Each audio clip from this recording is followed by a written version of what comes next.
అరిచేది ఉంటే ఇప్పుడు అరిచేయండి, మళ్ళీ స్పీచ్ మధ్యలో అరిస్తే ఫ్లో పోతుంది. Thank you. చాలా రోజులైంది, ఈ ఇయర్లో ఇదే ఫస్ట్ టైం అనుకుంటా.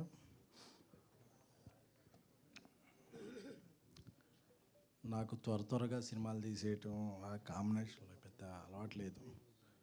2012లో ఈ రోజుల్లో తీసాం ప్రొడ్యూసర్గా. 2018లో ట్యాక్సీ వాలా చేశాం. 2023లో బేబీ చేశాం. మళ్ళీ 2026లో చెన్నై లవ్ స్టోరీ. మధ్యలో కో ప్రొడ్యూసర్గా అలా బలబల మగాడే, ప్రతిరోజు పండుగ, మహానుభావుడు ఇవన్నీ చేసిన. నిర్మాతగా నేను ఎందుకంటే ఎక్కువ సినిమాలు చేయాలంటే నాకు భయం. ఎందుకంటే కాంబినేషన్ నమ్మాలా లేకపోతే తెలియదు. నాకు నా బ్రెయిన్లో స్ట్రైక్ అయ్యేది ఒక కథే.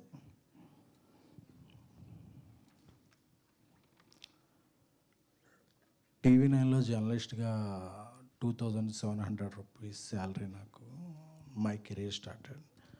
నన్ను ప్రొడ్యూసర్గా చేసిన దర్శకుడు మారుతి గారు,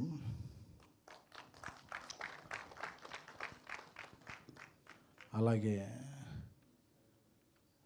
స్విఫ్ట్, ఎస్టీము, ఆల్టో ఈ కార్లే తెలిసిన నాకు బెంజ్ కార్ కొనుక్కునేలా చేసిన డైరెక్టర్ నా చైల్డ్హుడ్ ఫ్రెండ్ సాయి రాజేష్ గారు.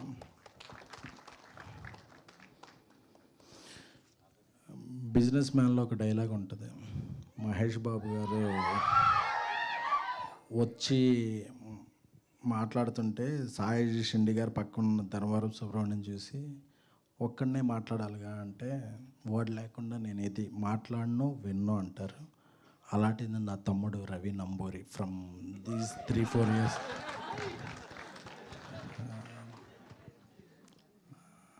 అంటే మనం ఎవరి వల్ల ఎదిగామో, మనకు ఎవరున్నారో అది అనేది ఎప్పుడు చెప్పుకోవాలి. ఒక మారుతి, ఒక సాయి రాజేష్, ఒక రవి, వీళ్ళందరూ మై నెక్స్ట్ డైరెక్టర్స్, రాహుల్, వీళ్ళందరి వల్ల నేను ఈ స్టేజ్ మీద ఉన్నాను. కానీ లేకపోతే ఇలాంటి పెద్ద స్క్రీన్లో టికెట్ కొనుక్కుంటా కూడా ఆలోచించే కుటుంబం మాది.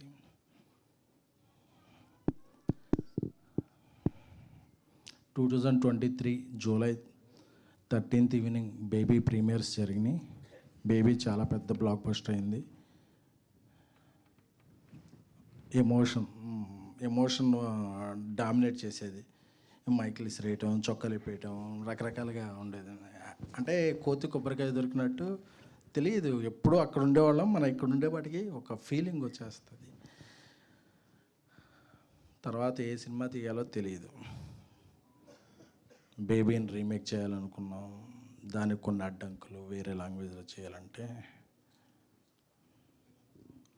అవన్నీ జరుగుతున్నప్పుడు సక్సెస్ఫుల్గా హిందీలో చేస్తున్నాం. Thanks to our director my friend Rajesh గారు. తెలుగులో ఒక సినిమా చేయాలి, అందరూ కూడా ఒక హిట్ అయిన కాంబినేషన్తో చేద్దాం, ఒక పెద్ద ఒక స్టార్ హీరోతో చేద్దాం.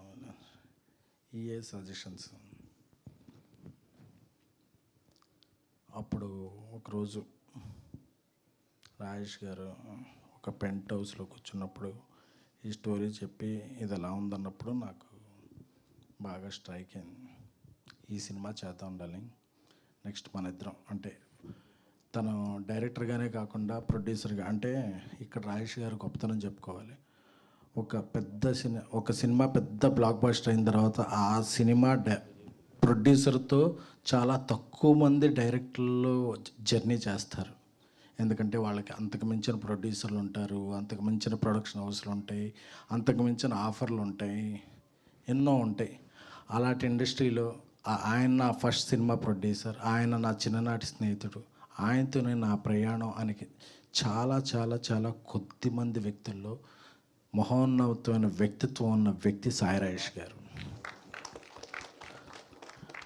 అంటే ఆయన డబ్బులకి దీనికి ఈజ్ కాదు, నా ఫ్రెండ్ అని. సో ఆయన ఈ కథ చెప్పినప్పుడు చాలా బాగా నచ్చింది. ఇదే మనం చేద్దాం అన్నప్పుడు ఎవరిని డైరెక్టర్గా పెడదాం అన్నప్పుడు, ఎందుకంటే ఆయనకి చాలా పర్టికులర్గా ఉంటుంది. ఆయన కథ ఎవరన్నా డైరెక్ట్ చేసేటప్పుడు అది ఎవరు డైరెక్ట్ చేస్తారు, దాన్ని ఎలా తీసుకెళ్తారు, తీసుకెళ్ళిన తర్వాత ఆయన నేమ్ ఎలా క్యారీ చేస్తారు, ఆయనతో ఎలాగ రిలేషన్లో ఉంటారనేది చాలా ఇది ఉంటుంది. ఆయన నోటి నుంచే వచ్చిన ఫస్ట్ నేమ్ మన రవి అయితే బాగుంటుంది కదా. ఎందుకంటే బేబీ సినిమాలో చిన్న చిన్న కొన్ని లాస్ట్లో జూలై 14th రిలీజ్ చేయాలంటే మాకు రవి వచ్చి హెల్ప్ చేయడం, అంటే ఒక చిన్న సాయం చేసినోడు కూడా. అంటే చాలామంది డైరెక్టర్లకి వాళ్ళ డైరెక్షన్ డిపార్ట్మెంట్లో పేర్లు కూడా గుర్తుండవు, బట్ ఒక చిన్న సాయం చేశాడని రవిని. రవి మంచి రైటర్ కదా, మీతో చాలా ఇయర్స్ నుంచి ట్రావెల్ అవుతున్నాడు, మనం డైరెక్టర్ని చేద్దాం అనే ఫస్ట్ డెసిషన్ రాజేష్ గారిది. నాకు నా తమ్ముడు పేరు ప్రపోజ్ చేసినప్పుడు నాకు అసలు చాలా ఆనందం వేసింది. డన్ రవి నువ్వు చేద్దాం అంటే, రవి వెంటనే అన్నా మీరు ఇది కొద్దిగా పెద్ద సినిమా ఎలా అయ్యేలా ఉంది, అది ఓకే అని చెప్పాడు. బట్ రవి పొటెన్షియాలిటీ తెలుసు, he's very superior writer. And తనకి ఒక ఈ రోజుల్లో biggest degree is common sense. తనకి అది చాలా బాగా ఉంది. అంటే ఏ సీన్ ఎలా ప్రొజెక్ట్ చేయాలి, ఏ హీరోని ఏ హీరోయిన్ని ఏంటి అనే చాలా చాలా చాలా చాలా తనకి సినిమా మీద చాలా గ్రిప్ ఉన్న వ్యక్తి. సాఫ్ట్వేర్ జాబ్ చేసుకుని ఒక 7-8 ఇయర్స్ నుంచి సాఫ్ట్వేర్ జాబ్ని పక్కన పెట్టి నా క్రియేటివ్ ఫీల్డ్లో ఉండాలి అని చెప్పి 2017-18 నుంచి మాతోనే ట్రావెల్ అవుతున్నాడు రవి.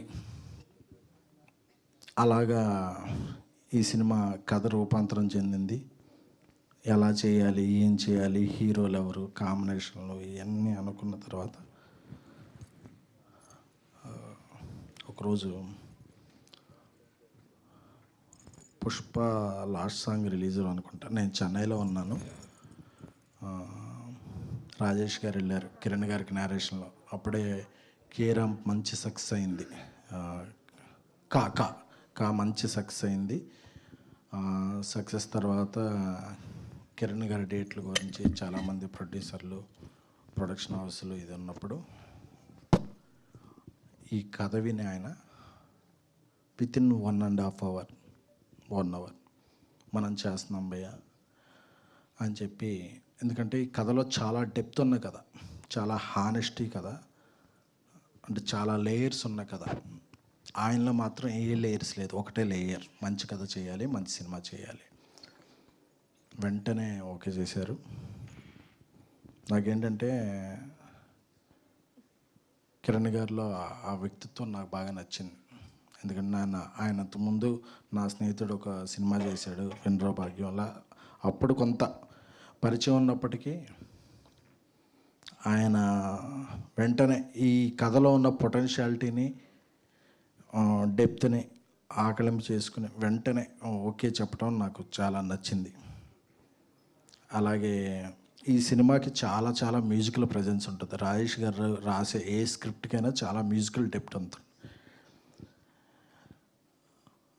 ఎవరి మ్యూజిక్ వెళ్దాం అన్నప్పుడు ఒకరోజు మణిశర్మ గారు అయితే మణిశర్మ గారు అంటే నా కాలేజీ రోజులు గుర్తొచ్చాయి. అప్పట్లో చిరంజీవి గారి పాటలు రిలీజ్ అయినప్పుడు రాత్రి 2-2:30కి మేము వెళ్ళి బస్ స్టాండ్లో వెయిట్ చేసేవాళ్ళం. ఆ కార్టూన్స్ వస్తే అవి తీసుకుని వెంటనే ఆ బస్ స్టాండ్లో ఉన్న పాన్ షాప్లో అది ప్లే చేసేవాళ్ళం. పొద్దున్నే 9ంటికి అన్ని షోరూమ్స్ తెరుస్తారు, కానీ రాత్రి అంటే మా ఫ్యాన్స్ జీవితం ఎలా ఉండేదంటే రాత్రి 2-2:30కి అది ఏ ఫ్యాన్ అయినా సరే, చిరంజీవి గారి ఫ్యాన్ అవని, బాలకృష్ణ గారి ఫ్యాన్ అయినా, నాగార్జున, వెంకటేష్ ఎవరి ఫ్యాన్ అయినా సరే రాత్రి 2-2:30కి మ్యూజిక్ స్టోర్స్లోకి వచ్చే క్యాసెట్స్ బస్ స్టాండ్కి వస్తాయి. బస్ స్టాండ్కి వస్తే అది ఒక క్యాసెట్ తీసుకుని ఆ స్టోర్లో ప్లే చేస్తే అప్పుడు ఆహా అనేది. అప్పుడు మణిశర్మ గారు నేను ఫస్ట్ విన్న పాట సారీ సారీ సారీ అని బావగారిలో ఉన్న. సార్ థ్యాంక్ యూ మీరు సారీ అన్నారు, కానీ అప్పటి నుంచి ఇండస్ట్రీ మీకు థ్యాంక్ యూ సార్. నాకు మణిశర్మ గారు అనగానే నాకు బల్బులు పగిలిపోయినాయి. ఇదేంటి మనం అప్పటి నుంచి ఆయనకి ఇది ఆయన సినిమా మనం చేస్తామా, ఆయన పేరు మణిశర్మ మ్యూజికల్ అని ఉండగా నేను ఎప్పుడో చూశాను పెద్ద పెద్ద ప్రొడ్యూసర్లు వాళ్ళు ఉండగా మన పేర్లు ప్రొడ్యూసర్గా పడతాయా అని చెప్పి. ఎందుకంటే మణిశర్మ గారు ఈజ్ ద ఓన్లీయో తెలియదు one of the what ever music director. ఆయన సాహిత్యం వినపడేది, ఆయన సన్నిహిత్యం కనపడేది మ్యూజిక్తో. పదాలు అన్నీ వినపడేవి, డ్రమ్స్ బీట్లకి. అంటే మా కాలేజ్ హుడ్ అంతా కూడా ఆయన పాటలకి డ్యాన్స్లు వేసుకోవటం 50 రోజు సెకండ్ షోలో, 100 రోజు సెకండ్ షోలో, మార్నింగ్ షో, బెనిఫిట్ షోలో గడిచిపోయింది. అలాంటి ఒక లెజెండరీ మ్యూజిక్ డైరెక్టర్ మన సినిమాగా చేస్తున్నారంటే చాలా ఎగ్జైట్మెంట్ అది. ఎందుకంటే ఆయన ఏం చేస్తారు అంటే చేస్తారా లేదా ఏంటి అని చెప్పి అందరూ ఆయన మణి శర్మ గారు అంటారు, కానీ మాకు హీజ్ మణి గాడ్. సో ఆయన కథ అనగానే ఆయన ఒక ఎక్సైట్మెంట్లో ఫోన్ చేసి అబ్బాయి మనం ఈ సినిమా చేస్తున్నాం అని చెప్పి. ఎందుకంటే డేట్లు మాట్లాడలా, రేట్లు మాట్లాడలా, ఏం లేదు, ఒక మంచి సినిమా చేస్తున్నాం, నాకు చాలా రోజుల నుంచి ఒక లవ్ స్టోరీ చేయాలని ఉంది, ఇది చేస్తున్నాం అని చెప్పి వాళ్ళ ఇంటికి పిలిచి ఆ రోజు ఆయనే కుకింగ్ సెటప్ చేసి దోశలు వేసి పెట్టారు మాకు. అంటే ఆ రోజు తిన్న దోశ చాలా గుర్తుంది. ఎందుకంటే ఇది గుర్తుందా సాంగ్ కాబట్టి అది చాలా గుర్తుంది. సార్ మీకు తెలియదు మేము మీకు ఎంత ఫ్యాన్స్ అని.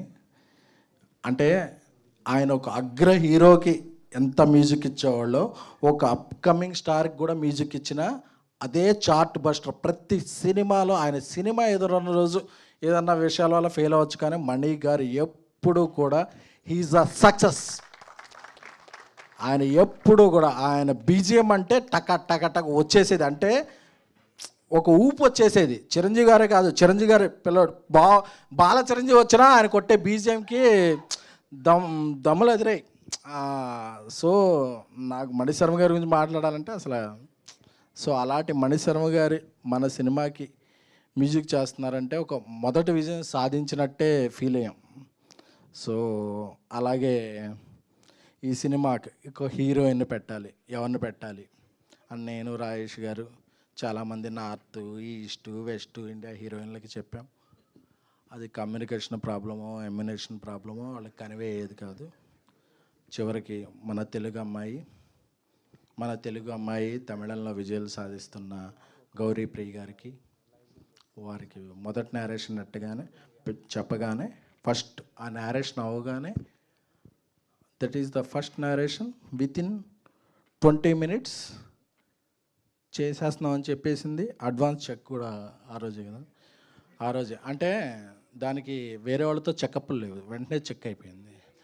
అంటే ఆవిడకి అంత నచ్చింది. ఒకటే మాట అన్నారు, ఈ సినిమా చేయాలంటే మీకు దమ్ము ఉండాలి, ఈ సినిమాలో యాక్ట్ చేయాలంటే నాకు దమ్ము ఉండాలి, నాకు ఆ దమ్ము ఉంది, థ్యాంక్ యూ నాకు ఈ రోల్ ఇచ్చినందుకు అని చెప్పారు. అలాగే మా సింగిల్ కార్డ్ అనంత్ శ్రీరామ్ గారు, నా స్నేహితుడు బన్నీవాస్కి ఇంకేం కావాలని చెప్పిన, నాకు బేబీలో చార్ట్ బస్టర్ అయిన సాంగ్ ఇచ్చిన, ఏమి ఇచ్చినా సరే అనంత్ శ్రీరామ్ గారు మాకు చాలా సాన్నిహిత్యులు. ఎందుకంటే ఆయనకు ఒక కథ చెప్పగానే ఆయన చెప్పేస్తారు, మళ్ళీ కొట్టారండి అని చెప్పి. He's like family. ఈ సినిమాకి రాసిన పాటలు చాలా చాలా డెప్త్ ఉన్నాయి. అంటే అందరికి కూడా ఒక ఎగ్జైట్మెంట్ ఉంది ఈ సినిమా గురించి. ఏంటంటే ఒక హానెస్ట్గా సినిమా తీసినప్పుడు మాత్రమే ఆ ఎగ్జైట్మెంట్ రిఫ్లెక్ట్ అవుద్ది. సో మీరు చూసే ప్రతి ఫ్రేమ్లోనూ ఎగ్జైట్మెంట్ ఉంటుంది, ప్రతి సీన్లోనూ ఎగ్జైట్మెంట్ ఉంటుంది, ప్రతి డైలాగ్లోనూ ఎగ్జైట్మెంట్ ఉంటుంది. అలాగే ఈ సినిమాకి డానియల్ గారు మంచి, ఆయన ఇప్పుడు డాల్బీ తెలుగులో తొలి Dolby cinema Chennai love story. ఎందుకంటే డాల్బీ సినిమాస్లో చేయాలంటే చాలా ఖర్చు అవుద్ది. అంత ఖర్చు అవ్వాలంటే ఒకరోజు రాజేష్ గారు డాల్బీ సినిమాస్లో చేస్తే ఎలా ఉంటుంది అని అడిగారు. అడిగితే బాగా ఖర్చు అవుద్ది కదా అన్నాం. బట్ లేదు మనం చేద్దాం అన్న. ఒకటే స్క్రీన్ ఉంది 2 స్టేట్లో, ఒక్క స్క్రీన్ గురించి మనం ఇంత చేద్దామా అంటే, రేపు స్క్రీన్స్ పెరగచ్చు లేదా ఓటీటీలో చూసినప్పుడు ఈ క్వాలిటీ చూడొచ్చు అన్నారు. అప్పుడు నాకు ఐకాన్ స్టార్ అల్లు అర్జున్ గారి మాటలు గుర్తొచ్చినాయి. ఈ ఈ స్క్రీన్స్ పెట్టింది మేము లాభం గురించి కాదు, ఇండస్ట్రీ నుంచి ఏదైనా తిరిగి ఇవ్వటానికి అని చెప్పి. అప్పుడు నాకు అనిపించింది, బేబీ తర్వాత మనం తీసే సినిమా క్వాలిటీగా ఉండాలి, కానీ మనం ఏదో టికెట్ రేట్లు పెంచేసుకుని అలా లాభం గడించుకోవటం కాదు, ఒక సినిమాకి ఏదన్నా మనం పెట్టాలి అని. సో ఈ రేంజ్ సినిమాలకి డాల్బీ సినిమా అనేది చాలా ఇది. బట్ ఈ సినిమాని డాల్బీ సినిమాలోనే చేస్తున్నాం, ఎందుకంటే సినిమా అనేది మాకు ఫ్యాషన్ కాదు, ప్యాషన్. సో అందుకని చెప్పి ఈ సినిమాని డాల్బీ సినిమాలో చేస్తున్నాం. మీరు ఆ విజువల్స్ ఎంజాయ్ చేయొచ్చు. అలాగే ఎడిటర్ సంతోష్ నాయుడు గారు, అలాగే కష్టాల్లో సుఖాల్లో నాకు చాలా తోడున్న నా బ్రదర్ ధీరజ్. ఎందుకంటే బేబీ సినిమాని చాలామంది నమ్మనప్పుడు ఆంధ్ర మొత్తం నేనే చేస్తాను అని నాకు ముందు వచ్చి తన డిస్ట్రిబ్యూటర్గా, హ్యాపీ బర్త్డే ధీరజ్. ఎందుకంటే నాకు ఎప్పుడన్నా ఒక స్టెప్ బ్యాక్ వేసినప్పుడు మనల్ని ముందుకు పుష్ చేసే ఉండాలి. అలానే ఏదన్నా స్టెప్ బ్యాక్ వేస్తున్నప్పుడు నన్ను ముందుకి పుష్ చేసే వ్యక్తి మై బ్రదర్ ధీరజ్. సో ఆయన ఈ cinema co producer. Happy birthday Dheeraj. Party కొంచెం మట్టుగా. సో ఈ సినిమా ఇంతమంది కలిస్తే, అంటే ఈ సినిమాకి ఏ ఒక్కళ్ళు ఇదైతే కాదు, ఇంతమంది కలిస్తేనే ఈ సినిమా. సో ఇంత దూరంలో ఉన్న ఈ స్క్రీన్కి వచ్చిన మీడియా మిత్రులందరికీ కూడా, అలాగే ప్రత్యేకంగా చెప్పుకోవాలంటే టీఎఫ్జేఏ, అలాగే నా టీంలో ఒక మెంబరు, మొన్న ఒక లంగ్స్ సంబంధించిన ఇది వస్తే 11 lakhs అసోసియేషన్ తరపున ఖర్చు పెట్టి వాళ్ళందరికీ అసోసియేషన్ ఉందని చెప్పిన మా టీఎఫ్జే పెద్దలు రాంబాబు గారికి, రఘు గారికి, లక్ష్మీనారాయణ గారికి, నాయుడు గారికి, అందరికీ కూడా. సో ఇలాంటి అసోసియేషన్ ఉన్నప్పుడే మన మధ్య అసోసియేషన్ స్ట్రాంగ్గా ఉంటుంది. సో అందరికీ కూడా మీరు ఇలాంటి ఇంకెక్కువ చేయాలి. సో ఇక్కడికి వచ్చిన ఇతర మీడియా పెద్దలకి, జీవి గారు అంటే నాకు మొదటి నుంచి ఉంది. ఆయన ఐడియల్ బ్రెయిన్ డిస్కషన్ బోర్డులో 2001-2లో పోస్టింగ్లు వేసేవాడిని. ఇప్పుడు నా సినిమాలకి ఆయన రివ్యూ రాస్తున్నారంటే this is my achievement. So అందరికీ కూడా, సో ఎప్పుడైనా ఎగ్జైట్మెంట్లో ఏదన్నా మాట్లాడినా మీ అందరికీ ఇక్కడ అప్పుడప్పుడు యాంకర్లు అది పిలుస్తుంటారు బ్రాండ్ అని. నాది బ్రాండ్ కాదు, మీతో ఉన్న బాండ్ అంతే. I'm not a brand. ఎందుకంటే ఎస్కేన్ అనేవాడు ఏం కాదు, ఒక మిడిల్ క్లాస్. మా నాన్నగారు రైల్వే పార్సల్ సూపర్వైజర్. నేను ఈరోజు ప్రొడ్యూసర్గా ఉన్నానంటే ఒక గీతా ఆర్ట్స్, ఒక యూఏ క్రియేషన్స్, ఒక మైత్రి, అందరూ కూడా నన్ను నమ్మి నీ వెనకాల మేము ఉన్నాం, నువ్వు ఏ జర్నీ చేసినా అని. అలాగే నా వెనకాల directors and friends Maruthi, Rajesh, Ravi లాంటి వాళ్ళు ఉండబట్టి నేను ఎక్కడ ఉన్నాను. కానీ లేకపోతే నేను చాలా సాధారణమైన వ్యక్తిని. నన్ను ఈ స్టేజ్కి తీసుకొచ్చిన అందరికీ, అలాగే నా సినిమాలు చూసి టిక్కెట్ కొని నన్ను ఇక్కడికి తీసుకొచ్చిన ప్రేక్షక దేవుళ్ళందరికీ. బికాస్ ప్రేక్షకులు లేకపోతే ఎవ్వరూ లేరు. They are not taken for granted, they are most wanted. ఓటీటీలో చూద్దాం అనుకుంటే ఎవ్వరం లేం. అందుకే ఎప్పుడైనా ఎవరైనా నిర్మాతలు ఒక ప్రేక్షకుడి మీద ఇది మాట్లాడినా నాకు చాలా ఇదేస్తుంది. ఎందుకంటే థియేటర్కి వచ్చి సినిమా చూస్తున్నారంటే మీది డబ్బు కాదు, మీరు పెట్టే టైం. ఆ టైం ఎఫర్ట్కి ఈ సినిమా మీకు రెండింతలు వెళ్ళేటప్పుడు హాంట్ చేస్తానే ప్రామిస్ మాత్రం మా టీం తరపున నేను సవయనంగా చేస్తున్నాను. ఇది హానెస్టీ, నిజాయితీతో చేస్తున్నాను. చెన్నై లవ్ స్టోరీ 3 ఏళ్ల తర్వాత, అంటే నాకు వెంటనే సినిమాలు చేయడం మాకు ఎవ్వరికి రాదు. మనసు పెట్టి తీసిన సినిమా, కిరణ్ అబ్బవరం గారు నమ్మిన సినిమా. ఆయన కేరామ్ తర్వాత ఆయన సక్సెస్ స్ట్రీక్ని ఈ సినిమా కంటిన్యూ చేస్తేనే నేను బలంగా నమ్ముతున్నాను. ఇక్కడికి వచ్చిన అందరికీ కూడా, అరుస్తున్న అందరికీ కూడా love you. Sravanthi is family. Baby cinema చేసేటప్పుడు డబ్బులు లేకుండా ఉన్నప్పుడు చాలామంది యాంకర్లు ముందు స్టేజ్ ఎక్కడానికి ముందే డబ్బులు అడిగేవాళ్ళు.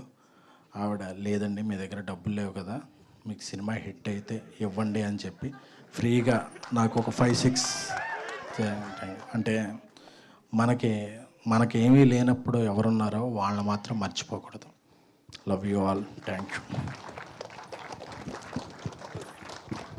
Thank you.